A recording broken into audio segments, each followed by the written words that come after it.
One day in the early summer, the Fat Controller called a meeting of the engines. "You've all heard," he announced, "of the Thin Clergyman." "Isn't he the one who wrote books about us?" ventured Thomas. "Well done, Thomas," agreed the Fat Controller. "Sadly now he has died. But this year, it is 100 years since he was born." He paused. "To mark this auspicious occasion," he went on. "What's suspicious?" squeaked Percy, and then hoped the Fat Controller hadn't heard him. But he had. "Auspicious, Percy. It means important," explained the Fat Controller. "To mark this, important occasion, I have arranged for a bust of the Thin Clergyman to be unveiled here in a few weeks. Your duties will be adjusted so that you can all attend. There will be a very special visitor to unveil the bust." Sometime later, the Fat Controller spoke to James. "I have an important job for you," he said. "The crate with the Thin Clergyman's statue has arrived at the other railway. I want you to fetch it, please." James puffed off proudly. He felt even prouder when he began the journey back to the big station with the crate safely on a truck. But just as James passed through Henry's tunnel, there was a rumble and an enormous crash. James's driver looked back in alarm. Part of the tunnel had collapsed behind them. The railway to the outside world was completely cut off.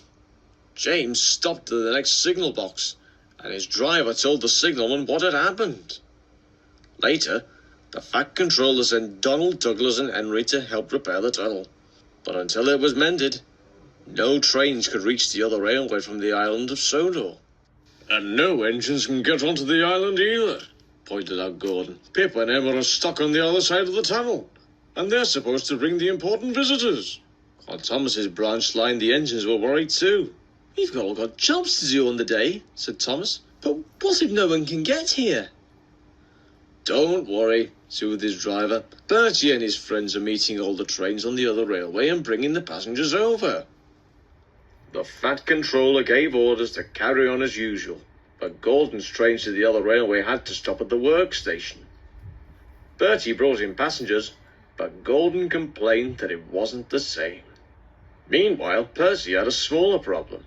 "Why is everyone bothered about something that's broken?" he asked Toby one day. Toby was puzzled. "Broken?" he asked. "What do you mean, broken?" "Well," explained Percy, "the Fat Controller said it was bust." "What's bust?" "The Thin Clergyman. Poor man." Thomas listened nearby, laughing. "The Thin Clergyman isn't broken," he chuckled. "A bust is a sort of statue, just the head and shoulders of the person." Percy cheered up at once.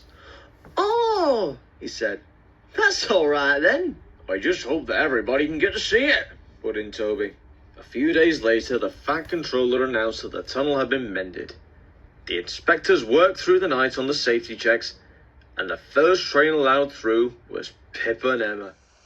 At the big station, the bust of the Thin Clergyman, beneath a silk cover, was ready. The engines waited anxiously. At last, Pip and Emma arrived, and the first person off the train was a prince. The Fat Controller greeted him, and after a short speech, the prince pulled a cord. The silk cover fell to the ground, revealing a perfect likeness of the Thin Clergyman. "My parents," said the prince, "read stories about your railway to me as a child. There will never be anything like it anywhere.